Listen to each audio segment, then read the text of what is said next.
প্রায় ১৪ মাস পর রেশন দুর্নীতি মামলায় জামিন পেয়ে এদিন হাবড়ায় আসলেন এলাকার বিধায়ক জ্যোতিপ্রিয় মল্লিক।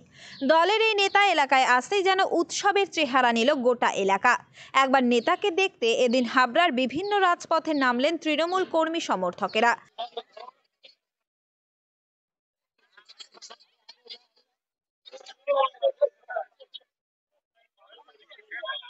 আনন্দ লাগছে, কর্মীদের কাছে থাকাটাই তো আনন্দ। আমাদের জীবনে সবটাই কর্মী।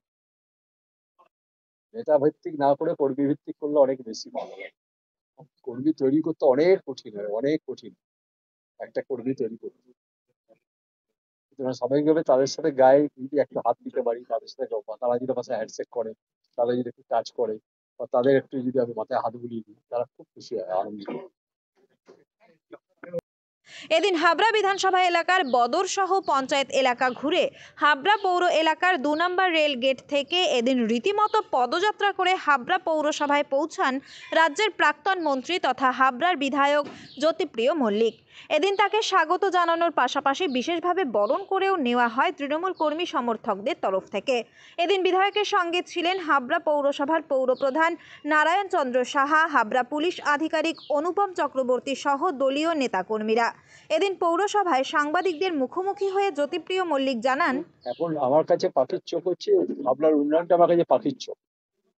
যে ডেভেলপমেন্টের কাজগুলো শুরু করেছিল মমতা ব্যানার্জির নেতৃত্বে আমরা শুরু করেছি, এই কাজগুলো অনেকটা অসমাপ্ত আমার কাছে থেকে গেছে, আমার কাছে ব্যক্তিগতভাবে। কিন্তু আমার মনে হচ্ছে সরকার কাজ করেছে, পৌরসভা কাজ করেছে, পঞ্চায়েত সমিতি কাজ করেছে, গ্রাম পঞ্চায়েত গুলো কাজ করেছে, জেলা পরিষদও কাজ করেছে।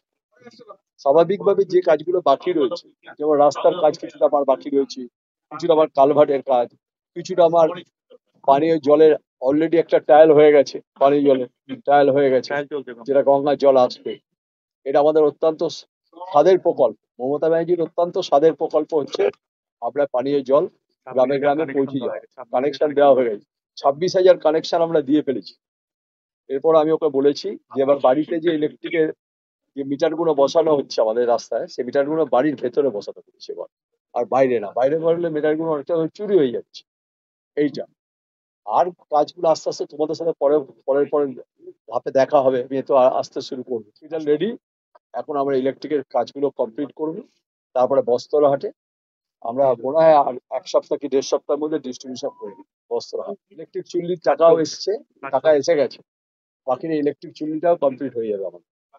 ডেভেলপমেন্টের ওয়ার্কের ব্যাপারে আমি কারোর সাথে কোনো কম্প্রোমাইজ করি না। মানে যেখানে পারি, জেলা পরিষদ হোক, পঞ্চায়েত সমিতি হোক, পৌরসভা হোক, এদের কাছে আমার সব থেকে বড় কথা আমাদের থাকবে, আমরা মিছিল মিটিং করবো, সব করবো, কিন্তু আমাদের কাছে উন্নয়নটা আগে করতে হবে। প্রায় 1 বছরেরও বেশি সময় ধরে জেলবন্দি থাকার পর জামিনে মুক্তি পেয়ে নিজের বিধানসভা এলাকায় এসে বালু মল্লিক যেন পুরনো মেজাজি ধরে রাখার চেষ্টা চালালেন। এদিন দিনভর কর্মসূচি রয়েছে হাবড়ায়, যোগ দেবেন বেশ কয়েকটি দলীয় বনভোজনে বলেও জানান তিনি। উত্তর 24 পরগনা থেকে রুদ্র নারায়ণ রায়ের রিপোর্ট, লোকাল 18 বাংলা।